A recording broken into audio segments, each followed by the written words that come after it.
அருட்பெரும் ஜோதி அருட்பெரும் ஜோதி தனிப்பெரும் கருணை அருட்பெரும் ஜோதி. திண்டுக்கல் சுவாமி சரவணானந்தா அவர்கள் தனித்தலைமை பெருங்கடவுள் ஒன் சுப்ரீம் காட் என்ற ஒரு நூலிலே ஆங்கிலத்திலே ஒரு உரையாக்கம் எழுதியுள்ளார்கள். எ ஃபார்வர்ட் என்று அதிலே குறிப்பிட்டுள்ளார்கள். அந்த ஆங்கில உரையாக்கம் தற்பொழுது அன்பர்களின் தகவலுக்கு தரப்படுகின்றது. A forward. One supreme God is the title of this book. The man of today is scientific minded. Everything is to be judged through the knowledge and reasoning. The knowledge of God is as old as the creation of the mankind itself. But in the beginning, the idea of God had not come to the surface of the mind. It was only in the underground, in the formless stage. Time passed, the mind expanded, and the ideas of the surrounding universe and the knowledge of the man himself grew to a great extent. From the present development of the universe and ourselves, we can imagine something about the past origin and future goal of the humanity. By the omni-grace of the one supreme God of boundless universe, everything is created and kept in motion from the very beginning, and the divine grace is light up in us so as to know and realize all the truth fully well. By the supreme attribute of omnipresence, He is existing with His full being at every point in the whole space of complete universe. To a particular point, when the whole being of our individual self with this God realizing gracious knowledge is developed, the whole divine truth has come to light in us. This particular divine particle is located in our midhead over the medulla oblongata. Because this divine light particle suddenly begins to flash in the womb of the mother at the commencement of the embryo, and from that moment it is giving out all our power of physical, vital, intellectual and spiritual forces. This particle, which has been developed into our whole being, has come to be known as our soul, and this is but a point of self effulgence filling the limitless space of the universe. The experience of the whole universe filled God is now coming to realization at the soul particle. This soul is really a mini form of God as well as our real self extending into this bodily being. We must know that God alone is really existing at the basic level, from which all the penta power has come out to form into all the inanimate and animate beings, things and forces. Therefore, only the Supreme God is existing as a changeless, eternal being at the root, and at the same time, He is making His multifarious appearances everywhere. All these appearances are ever changing, disappearing and reappearing. So it is He alone is living forever in the forms of one and all. There is none other or nothing except Himself. The one supreme God in penta power has become into the whole of the universe. We were till now looking at the external world, and all the beings are different and separate existences other than God. We were holding ourselves as physical or spiritual beings separated from God. Now it is understood that we are nothing but Himself, who alone is extending from the innermost, forming into our different separate beings. Without knowing and living the divine life from within, we were all this time suffering from the sensuous life of fleeting pleasures and pains. To renew our divine life of eternal bliss, we have to take the course of Dayavu from the innermost. This Dayavu life starts from D, the divine root of our soul particle. From that divine root, our life tree extends its 5 branches of A, E, I, O, U, through which we will be eternally supplying fruits of divine bliss to the world around. If the world turns away from sensuous, desireful life to the gracious, blissful life, from the Godhead itself, the hellish world of today will become heavenly, blissful one very soon. For bringing out this blessed life of bliss into this world, this book of one Supreme God is coming to open the grand avenue of divine temple of Omni Grace. At the advent of divine truth, all the old speculative conceptions of God and religions will be cleared very soon. In this book, the root truth of all religions and their symbolic representations are reviewed under the light of Omni Grace. The one Supreme God appearing into the 5 or pentapower universe is explained with some geometrical illustrations. One big square is cut into 10 pieces to form into 5 equal squares. The 2 parts of each square are 1/4 and 3/4 of triangular and quadrilateral forms respectively. With these 10 pieces, some rare symbolic forms are set up into different arrangements. It will be very curious to know how all these symbols have been brought out by the ancient people. To us, all these are leading towards the one divine truth working from the innermost of all. One world community is a must to direct all towards the real peace and happy life of the whole humanity. Because the one God Almighty Himself is expressing out His different external forms, there is existing none but Himself. The existence of ourselves other than Himself is only our egotism. He only is living as ourselves. In the innermost, we are in oneness of Himself. Only at the physical level it is seeming that we are separated beings.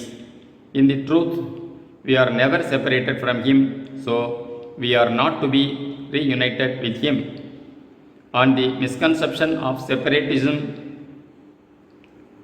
of God and man, all the religions have been formerly conceived.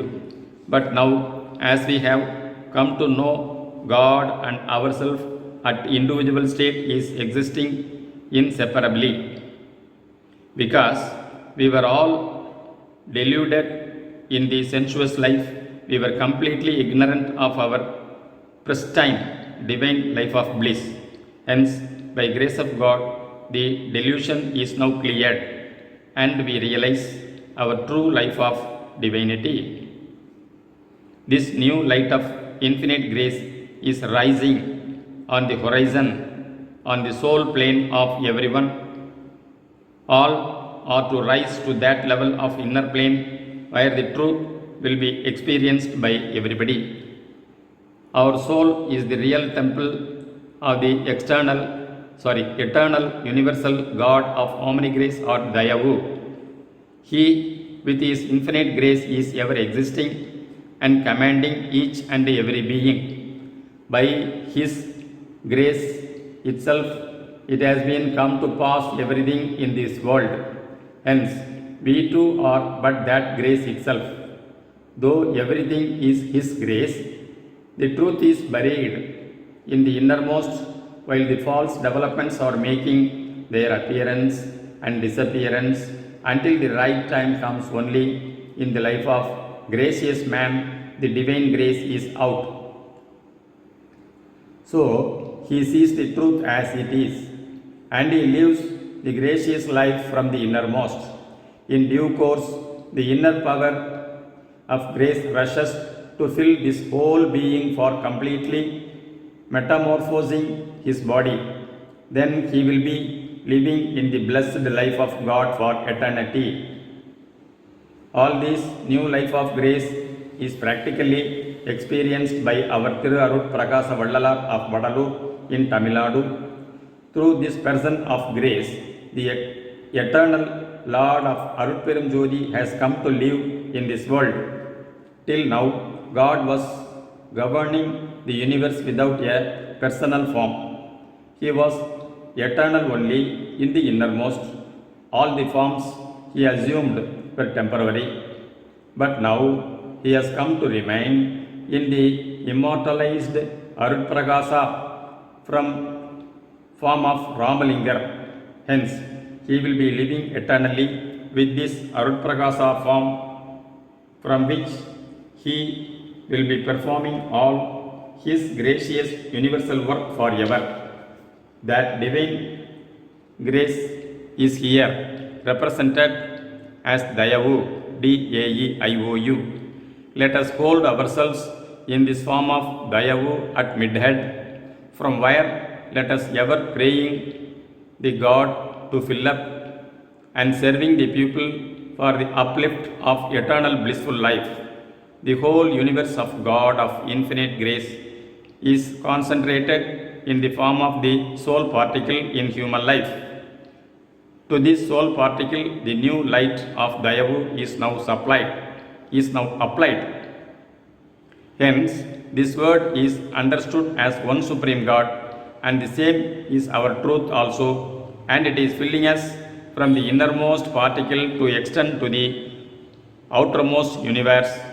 With this feeling of grace or Dayavu, we will be doing divine service to the universe at large, and especially to the whole humanity living not only in this world but also in all the worlds wherever the mankind is thriving. Eternal and blissful is the life of pure Dayavu. இத்துடன் a forward நிறைவு பெறுகிறது.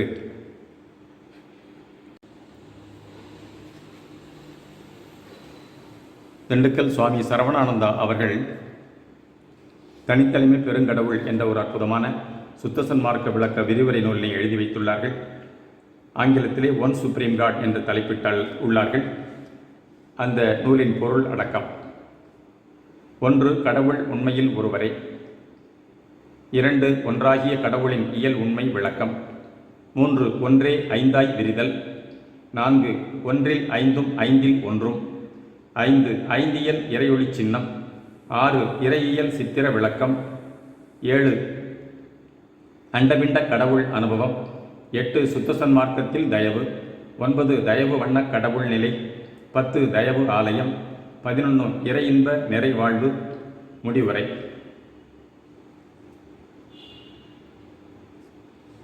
தயவு. 1வது அத்தியாயம். கடவுள் உண்மையில் ஒருவரே. அளப்பரிய பெரிய வெளியில் நாம் வாழ வந்துள்ள இந்நிலவுலகம் நமக்கு மிக பெரியதாக தோற்றினும் அகண்ட பெருநிலையில் வைத்து ஒப்பு நோக்கி பார்க்கும்போது மிக மிகச் சிறியதாகவே அறியலாகின்றது. இந்த உலகினை நாம் மனித வடிவேற்று வாழ வந்துள்ளோம். இச்சிறு மனித பிறப்பின் சிறப்பு என்னென்பது? ஏனென்றால் இப்பிறப்புருவிலே பேருலக பேரியல்பும் இவ்வுலகுயிர் தோற்ற ஆற்றல்களுக்கெல்லாம் முழுமுதற் காரணமாயும் விளைவும் பயனுமாயும் உள்ள இறை இயல் உண்மை யாவும் உணர்ந்து உள்ளூரக் கொண்டு நிறை இன்ப வாழ்வில் நிலவற்கான பெருமையெல்லாம் கொண்டுள்ளது இப்பிறப்பு. இவ்வளவு உண்மைக்கும் உரையுளாய் இருக்கும் இம்மனித வடிவம் இறைவன் வெளிப்பட்டிலங்கற்குரிய சிறப்புமிக்க ஓர் இடமாய்க் கொள்ளுதல் பொருந்துவதே. மேற்படி மனித தேகமும் இதற்குள்ளுரை எல்லாம் வல்ல மெய்ப்பொருள் அனுபவமும் மனிதனை அழியா வடிவொடு ஒழியா இன்பொடு வாழ வைப்பதாய் இருக்கின்றதாம். இந்த முடிவான அழியா இன்ப அனுபவ வாழ்வு இப்பேருலகப் படைப்பின் எவ்வளவோ காலத்திற்கு பின்னர் இவ்வுலகுயிர்களின் தோற்றங்களின் நிறைவாய் இம்மானுடப் பிறப்பு ஏற்பட்டு இவனது அகத்தே மெய்யறிவும் மெய்யன்பும் விளையுற்ற இக்காலத்தேதான் திருவருளாலே இம்மெய்யின்ப நிலை வெளியாகியுள்ளதாம். மனிதனின் அறிவு வெகு விரைவில் வளர்ந்து விட்டுள்ளது. ஆனால் அவ்வறிவிலே மறைந்து புதைந்து கிடந்த அன்பின் நுண் இயல்கள் வெளிப்பட்டு வளர்ந்தோங்க எத்தனையோ நெடுங்காலம் கடந்துள்ளதாம். ஆம், அறிவினார் கண்ட கடவுள் உண்மை வாழ்க்கை அனுபவத்தில் ஏற்பட்டு நித்தியமாய் நிலவச் செய்வதற்கு இந்நெடுங்காலம் தேவைப்பட்டது போலும். அறிவிலே கண்ட அகப்புற உண்மைகளை முழுமையானவை அல்லவேனும். அவற்றில் உண்மை இல்லை என்பதற்கில்லை. ஏனெனில் இறை உண்மை என்றும் ஒருபடித்தாய் இருப்பதுவே.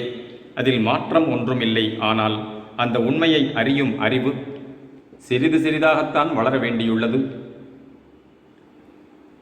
அவ்வறிவு வளர்ச்சியில் உண்மையின் விளக்கம் படிப்படியாகத்தான் வெளிப்பட்டு வந்துள்ளது. அறிவில் பாசம், பற்று, அவா என்பன அரும்பும் மொட்டும் மலருமாய் தோற்றி உதிர பின் பூம்பிஞ்சும் பசுங்காயும் நறுங்கனியுமாம் இரக்கம், அன்பு, தயவு பழுத்துள்ளதாம். இப்பொழுதுதான் கடவுள் உண்மை முழுமையாக வெளிப்பட்டு அனுபவத்திலும் கிடைக்கப் பெற்றுள்ளதாம். இனி கடவுளின் உண்மையை தெளிவாம். பேருலகப் பெருநிலையே கடவுளின் பேருருவாக தோற்றக்கேடின்றி முதலும் முடிவுமில்லாது என்றென்றும் இருந்து கொண்டு எண்ணற்ற உலகுயிர் பொருள்கள் யாவையும் இடையராது ஆக்கியும் காத்தும் அழித்தும் மறுபடியும் தொடர்ந்து முத்தொழிலால் விளங்கச் செய்து கொண்டும் இருப்பதுவே கடவுளின் புறச்செயல்களாம் ஆய் இருக்கின்றன. இப்புறத்தோற்றச் செயல்களுக்குள்ளீடாய் இருக்கும் ஆற்றல் சடப்பொருளிடத்து இயக்க சக்தியாயும் உயிர்களினிடத்தும் உயிர்ப்பியக்க ஆற்றலாயும் இருந்து அவ்வுயிர்களிடத்தே புலன் உணர்வையும் மக்களில் அப்புலனறிவோடு மனவறிவையும் வளர்த்து முடிவில் ஆன்ம கடவுள் ஞானத்தை கண்டுகொள்ளச் செய்துள்ளது. இந்த அக ஞானத்தால்தான் கடவுள் பேருருவையும் அதன் அக ஆற்றல் உண்மையையும் அறிந்திட முடிந்துள்ளது. எங்கும் நிறைந்த கடவுள் வடிவிலே அவரது ஆற்றல் முழு நிறைவோடு என்றும் இருப்பதாய் அறியப்படலின் அதுவே இந்த மனித பிறப்புருவில் சிறநடு சிற்றம்பலத்தின் கண் வெளியாகி தன்னைத்தானே உணர்ந்து கொண்டுள்ளதாம். இதுபோல் அந்த அக ஞான நிலை எவ்விடத்து எவ்வணுவின் கண்ணும் இருப்பது இயல்பேயாம். எனினும் எந்த ஒரு அணுவைச் சூழ இந்த அறிவு ஒளிர் மனிதர் உடல் தோற்றி விளங்குகின்றதோ அந்த அணுவில்தான் இவ்விரை உண்மை அனுபவப்படுவதாம். அனாதி நித்திய பரம்பொருளாகி ஆண்டவர் ஒருவரேயாக அறியப்படுகின்றது. ஒரு குறிப்பிட்ட ஆன்ம அணுவினிடத்து இப்படியே இந்த பெரும் பிரபஞ்சத்தின் எவ்வுலகத்தில் உள்ள எந்த மனித வடிவிலுமிருந்தும் இதே ஓர் இறை உண்மைதான் கண்டுகொள்ளப்படுவதாம். இதனால் பெருங்கடவுள் ஒருவரேயாயும் அவரது உண்மை ஆற்றல் ஒன்றேயாயும் இருப்பது உண்மையாம். உள்ளிருக்கும் ஆற்றலை பலவேறு இடங்களில் பலவேறு காலங்களில் பலவேறு வடிவங்களில் தோன்றி விளங்கி நின்று மறைந்து போகின்றதால் மட்டும் பல என்றும் கருதுதற்கில்லை. ஏனென்றால் ஓர் ஆன்மாவின்கண் கண்டுகொள்ளப்படும் கடவுள் உண்மையே எவ்விடத்து எவ்வடிவினும் இருந்தும் கண்டு அனுபவிக்கப்படுகின்றதாலே அதுவே இறைவனின் நிறை அனுபவ நிலையாய் விளங்குவதாலே கடவுள் ஒருவரே எங்கும் பூரணமாய் இருக்கின்றதாக மெய்யாகவே கண்டுகொள்ளுகின்றோம். கடவுள் பலராக இல்லை, ஒருவரே யாவார். இந்த உண்மை அறிவும் அன்பும் நிறை அருள் மெய்ஞானத்தாலே இன்றே கொண்டு விளங்குகின்றோம். ஏகதேச அறிவு விளங்கிய முற்காலத்து பலவாகிய உலகுயிர் ஆற்றல்களைக் கண்டு மனோ புலனறிவால் கடவுளை பற்றிய பலப்பலவாக கற்பனை செய்து பலவேறு வடிவங்களில் பலவேறு வண்ணமாய் கடவுளை கருதி வாழ்த்தி வணங்கி வழிபட்டு ஏதோ ஓரளவு நன்மையும் பெற்று வந்தான் மனிதன். இப்படியான மனித தலைவர்களின் மூலம் கற்பிக்கப்பட்ட கடவுள் விளக்கம் பலவாகவே மக்களும் கொண்டு பின்பற்றினார்கள். இப்படியாக பல கடவுள் கொள்கை நிலைத்துவிட்டன இந்த மனித சமுதாயத்தில். இதனால் ஒரு கடவுள் உண்மை வெளியானதில்லை. உண்மையை அறியக்கூடாது போகவே புலனெறியாளர் கடவுள் என்று ஒன்றும் இல்லை எனக் கொண்டு நாத்திக கொள்கையை வளர்த்தனர். அவர்கள் கடவுளை மறுத்தற்கு காரணம் கடவுளை மனித வடிவில் கற்பனை செய்து உண்மை உணர முடியாது மறைத்துவிட்டதே காரணமாம். அக்கடவுள் உண்மை எங்கும் உள்ளீடாயிருந்தும் மனிதனில் மெய்ஞானத்தில் விளங்குவதுதான் மெய்யாயிருக்க அந்த ஞானமே இல்லாத வெற்று சடபூத வடிவத்தையே கடவுளாக நம்பச் சொன்னதால் நேர்ந்த தவறுதான். அது கடவுள் அல்ல என்ற மறுப்பு கொள்கைக்கு வித்தாயது. மேலும் மனிதன் இயற்கையில் புலனறிவு வசத்தனாயும் உள்ளான். மெய்யறிவு உடையவனாக பயின்று தெளிவு வேண்டியவனாய் இருக்கின்றான், தெளிய வேண்டியவனாய் இருக்கின்றான். ஆகையால் கடவுள் உண்மையை எளிதில் யாவரும் புரிந்து கொள்ள முடியாது போயதாம். இதனால் கற்பனையையே அநேகர் மெய்யென்று நம்பி தம்மை கடவுளை நம்பும் ஆத்திகராக கூறிக்கொண்டனர். பலவாகிய கடவுட்கொள்கையும் கற்பனை கருத்துக்களுமே பன்மத சமய ஆசார வாழ்வு முறைகள் பரவ காரணமாயினவாம். இவற்றால் எல்லாம் மக்கள் சமுதாயம் ஒன்றுபட்டு வாழ முடியாமல் பிரிவுபட்டு சிதைந்து ஒழியவே காரணமாயிற்றாம். இந்த சிதறுண்டு கிடக்கும் பிரிவு நிலை நெடுங்காலமாக மக்கள் மனத்தில் ஊறி கிடக்கின்றதால் எளிதில் அந்த எண்ணத்தை மாற்றி பழக்க வழக்கங்களையும் மாற்றி உண்மையை கண்டு ஏற்றுக்கொள்ளச் செய்வது மிக கடினமாக தோற்றுகின்றது. எனினும் மூடம் ஒழிந்து உண்மை வெளிப்பட்டு நலம் ஏற்படுவதே நியாயம். கடவுள் சித்தமும் அதுவேயாகும்.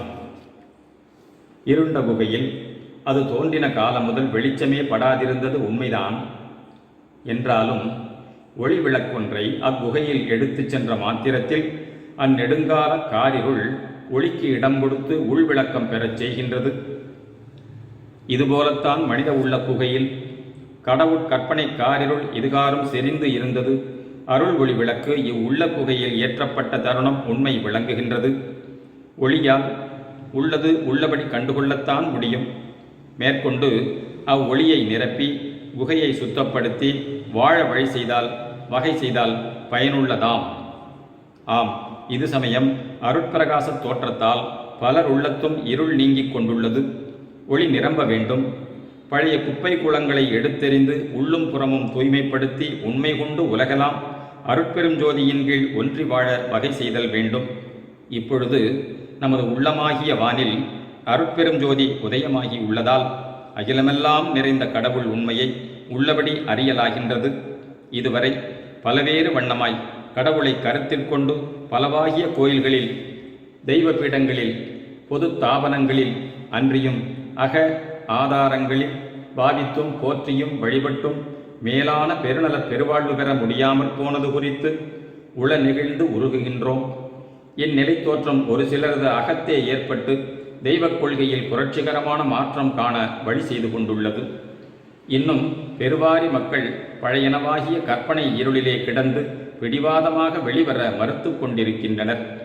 அருட்ஜோதி முன் அந்த இருள், மாயா, கற்பனை கொள்கைகள் அதிவிரைவில் ஒழிந்து போகும் என்பது நிச்சயம்.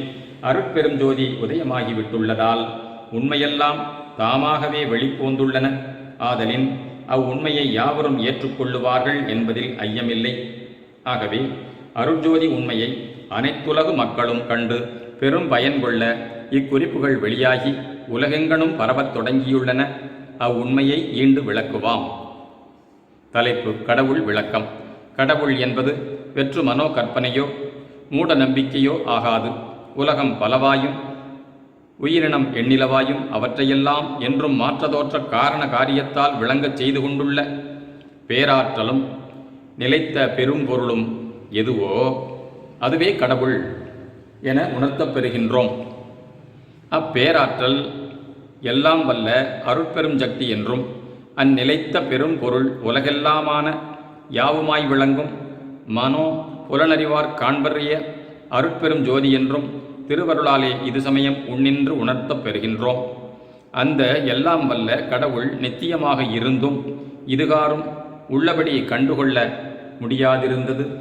ஏனெனில் அருள் ஞானமாகிய அகவிழிப்பு உண்டாகாதிருந்ததே காரணமாகும். அம்மெய்ஞானம் ஒருவாறு முன்னோர் கற்பனையில் காணப்பட்டிருந்தது உண்மையே. ஆனால் அன்று அருள் மெய்ஞானத்தால் காணப்படாது மருள் அறிவால் தான் அறிந்து கொள்ளப்பட்டிருந்ததாகும். அந்நாள் அறிவில் வெளியான கடவுள் இந்த மனிதனின் ஆன்மாவின் கண்ணே தோற்றினது. ஆதலின் கடவுளையே இம்மனித வடிவில் ஆக்கிக்கொண்டு அக்கடவுளையும் ஆண்டவர், இறைவர், தேவர் முதலான ஆண்பால் வடிவில் இருப்பதாக கொண்டு உருவாக்கி கொண்டனர். ஆண்டரும் அவரின் பேராற்றலாம் பெரும் சக்தியையே கடவுளுக்குரிய பெண்பார் சக்தியாக உருவாக்கிவிட்டனர். இதனால் கடவுளை ஆண் உருவிலும் பெண் உருவிலும் அமைத்து வழிபடலாயினவாம். இந்த தெய்வ வடிவங்களும் ஆற்றல்களும் புறத் தோற்றங்களில் புலன் உணர்வுக்கு விருந்தாய் பலவேறு வண்ணங்களில் அமைக்கப்பெற்றன. மேலும் நம்மனோர் கடவுளை மனிதனின் தூல சூக்கும வடிவாய் கண்டதோடு அக ஆன்ம தத்துவ இறைவடிவாயும் கண்டிருந்தனர். ஆதலின் அக்கடவுளை மனித வடிவங்களில் அமைக்க நேர்ந்த பொழுது சாதாரண மனித உடல் உறுப்புகளின் தோற்றங்களில் அமைக்காது தத்துவ காரணமாய் பலவேறு சிறப்பு உறுப்புகளையும் அதிகப்படியான அங்க உபாங்கங்களையும் சேர்த்து உருவாக்கி வழங்கினர். அகப்புற உண்மை தத்துவம் அறியாதார்களே தெய்வங்களை சாதாரண மனித வடிவில் அமைத்துவிட்டனர். அன்றியும் அத்தெய்வ வடிவங்களில் மிகு நாட்டமும் கவர்ச்சியும் பக்தியும் வணக்கமும் தோற்றுவிக்க பலவாறு ஆடை ஆபரணங்களை கொண்டு அலங்கரித்து வைத்தனர். இப்படியாக உன்னின்று ஒளிரும் ஒன்றான கடவுளை கற்பனா சிற்ப வடிவம் பலவற்றால் உலகம் ஏற்றுக்கொண்டிருந்தது இருக்கின்றது. இம்மறுநிலை மயக்கம் ஒழிக்கப்பட வேண்டி இன்று அருட்ஜோதி கடவுள் உண்மை நமது அகவானில் உதயமாகியுள்ளதாம். அருட்பேராற்றல் கொண்ட சச்சிதானந்த கடவுள் ஒருவரே என்றும் உள்ளார் எனவும் அக்கடவுள் அருட்பெரும் ஜோதியாக நம் அருள் ஞானத்தால் கண்டுகொள்ளப்படுபவராய் உள்ளார் என்றும் அறிகின்றோம். இந்த அருள் ஞான உணர்வு உலக மக்கள் உள்ளங்களிலெல்லாம் தோன்றி செயல்பட வேண்டும். இதற்கு மக்கள் தலைவர்களே வழிகாட்டி சீர்திருத்தி ஒன்றுபட்ட உலக சமுதாயத்தை உருவாக்க வேண்டும். அறியாமையில் விளைந்த பல தெய்வ கொள்கையால் உலகம் இதுவரை ஒன்றுபடாது அவத்தைப்பட்டு அழித்து கொண்டேதான் இருக்கின்றதால் மெய்யறிவால் ஒன்றாகிய கடவுள் உண்மை ஏற்கப்பட வேண்டியுள்ளது. அந்த கடவுள் இன்று அருட்பெரும் ஜோதியாக தெளிந்து கொள்ளப்படுகின்றது. ஒன்றான கடவுள்தான் முழு நிறைவாகவே எங்கெங்கும் நிரம்பியுள்ளது உண்மையாகும். எங்கும் இருந்த போதிலும் அந்த கடவுளை அருட்பெரும் ஜோதியாக காண அருள்ஞான கண் திறக்கப்பட வேண்டியுள்ளது. அப்போதுதான் அந்த கடவுள் அருட்ஜோதியை ஒவ்வொரு சிற்றணுவிலும் உயிர் தோற்றத்திலும் இசைவிலும் இயக்கத்திலும் நிலையிலும் விளக்கத்திலும் அனுபவத்திலும் கண்டுகொள்ள முடியும். மற்றபடி எவ்விடத்தும் எவ்வகையிலும் உண்மை கடவுளை அருட்பெரும் ஜோதியாக கண்டுகொள்ள முடியாது. அடுத்த தலைப்பு, கடவுள் பிறப்பு இறப்பு கடந்துள்ளது. அனாதி நித்திய அருட்பெரும் ஜோதி கடவுளுக்கு பிறப்பும் இறப்பும் கிடையாது என்பது உண்மையாம். சடபூத பொருள்களின் தோற்றமும் சிதைவும் உயிர் இனங்களின் படைப்பும் அழிப்பும் தான் எங்கெங்கும் காணப்படுகின்றன. கடவுளோ எங்கும் என்றும் நிலையாய் உன்னின்று விளங்கலின் அக்கடவுளுக்கு தோற்றக்கேடில்லை என்பது தெளிவு. ஆனால் கடவுள் தானே வந்து உலகை சீர்திருத்தி மக்களை நல்வழிப்படுத்த வேண்டி இங்கு அவதாரம் செய்வதாகவும் அவ்வவதார காரியம் நிறைவேறிய பின் இங்கிருந்து சென்று தன்னிலை உருவதாகவும் கூறப்படுவதின் உண்மையாதோவெனின் அது இதுதான். உண்மையில் கடவுள் என்றும் தன் நிலையிலே எங்கும் நிறைவுற்று இருத்தலின் அவருக்கு மேல் கீழ் என்பதும் வருவது போவது என்பதும் இல்லையாம். எங்கும் என்றும் நிறை நிலையில் இருக்கும் ஆண்டவர் பண்டே தொட்டு தன் உண்மையை உலகிடை வெளிப்படுத்தி அனுபவம் செய்வித்தற் பொருட்டே யாவையும் செய்து கொண்டேயுள்ளார் என்பது உண்மை. அந்த நிறை இறை உண்மை இந்த மனித பிறப்பில்தான் அனுபவப்படக்கூடியதாய் இருக்கிறதாம். ஆகையால் இம்மன்பதையில் அறிவும் அன்பும் இன்பமும் வளர்ந்தோங்க அக்கடவுள் உண்மை சிறிது சிறிதாக வெளியாகிக் கொண்டே இருக்கின்றதாம். அகப்புற வளர்ச்சிக்குத்தக அவ்வப்போது இம்மக்கள் பிறப்பில் சில பல சிறப்பியல்போடு ஆண்டவர் உண்மை வெளிப்பட்டிலங்குகின்றதும் மெய்யே. ஆம், அந்த சிறப்பு மனித வடிவில் கடவுள் தன் இயல் உண்மையில் ஓரளவு விசேட விளக்கம் வெளிப்படுத்தினது உண்டே தவிர கடவுளே அவ்வடிவில் வந்து பிறந்து விடவில்லை அல்லது அவதரித்தவர் அல்ல என்பது தெளிவு. எனவே கடவுள் எக்காலத்தும் பிறப்பும் இறப்பும் அடைவதில்லையாம். கடவுள் எல்லாமானவர் என்றும் ஒன்றும் அல்லாதவர் என்றும் சொல்லப்படுவதின் இரகசியமும் இதுவாகும். கடவுள் தானே யாவற்றினும் அகமிருந்து கொண்டு புறத்தே வேறு வேறு அனித்திய வடிவேற்பதும் விடுவதுமாய் உள்ளார் என்பது உண்மையே. அகனின்று யாவையும் ஏற்பதும் விடுவதும் கடவுள் இயல்பாய் இருப்பது அறிவோம். இப்புறத்தோற்ற மாற்ற மறைவுக்கு காரணமாகிய கட உள் அத்தோற்ற கேட்டால் சிறிதும் பாதிக்கப்படாது எஞ்ஞான்றும் ஒருபடித்தாய் இருக்கின்றவர் ஆவார். ஆதலின் அகத்தே தீண்டாத வெளியினின்று ஆளும் ஆண்டவர், புறத்தே பல்வேறு தேக வடிவால் சூழக்கொண்டு விளங்குவதும் பின்னர் அவற்றை தவிர்த்து தன்மயமாயிருப்பதும் மெய்யே. இதனால் அந்த அகமுடையான் எப்பொழுதும் அவ்வகமுடையானாகவேதான் இருக்கின்றாரே ஒழிய புறம் சூழ்ந்த வடிவம் ஏதும் ஆகிவிடவும் இல்லை, பின் அழிந்துபடவும் இல்லையாம். ஆகவேதான் இந்த நம் ஆண்டவர் இவ்வுலகில் எல்லாம் ஆனவராக தோற்றியும் ஒன்றும் அல்லாதவராக இருந்து வருவது உண்மையாகும். ஒன்றேயாகிய கடவுள் என்றும் ஒருபடித்தாய் உள்ளிருந்து விளங்கலின் சத்துமயமானவர் எனக் கொள்ளப்படும். அன்றியும் அவ்வொன்றான பதியே புறத்தில் பலவாக தோற்றங்காட்டி உண்மை விளக்க அருள்ஞானம் விளங்கச் செய்து அவரே நாமான நிலையில் கண்டுகொள்ளச் செய்திருக்கின்றதுதான் கடவுளின் பெருஞ்சித்து செயலாகும். இந்த சத் சித் நிலையிலே அவரே நாமாய் விளங்கும் உண்மை கண்டு தேக போக நிலை கடந்து அக இறை அனுபவ நிலையில் திகழ்வது கடவுள் இன்ப வாழ்வு நிலையாகும். இந்நிலையில் கடவுள் சச்சிதானந்தமாய் திகழ்வதால் அவர்மயமாகி வாழ வந்த மனிதனும் அப்படி சச்சிதானந்தமாய் விளங்கிக் கொண்டு வாழ்வது பொருந்துவதாம். ஆகவே ஒன்றான கடவுள் அருட்பெரும் ஜோதியாய் விளங்குவதை அருளாலே கண்டடைந்து அந்நிலை பெறுவது ஏது ஒன்றும் வேண்டப்படாத தன்னிறைவுடைய பேரின்ப நிலையாம். இவ்வின்ப நிலை வாழ்வு வாழ்கின்றவர்கள் எங்கும் எவர்க்கும் உண்மையை கண்டடைய செய்தல்தானே தம் செயலாக கொண்டு வாழ்வார்கள் என்பது நிச்சயம்.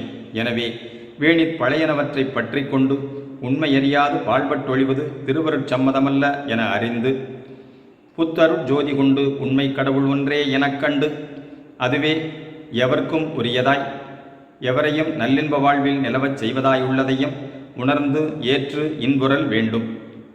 இத்துடன் 1வது அத்தியாயம் நிறைவு பெறுகிறது. அருட்பெரும் ஜோதி அருட்பெரும் ஜோதி தனிப்பெரும் கருணை அருட்பெரும் ஜோதி தயவு.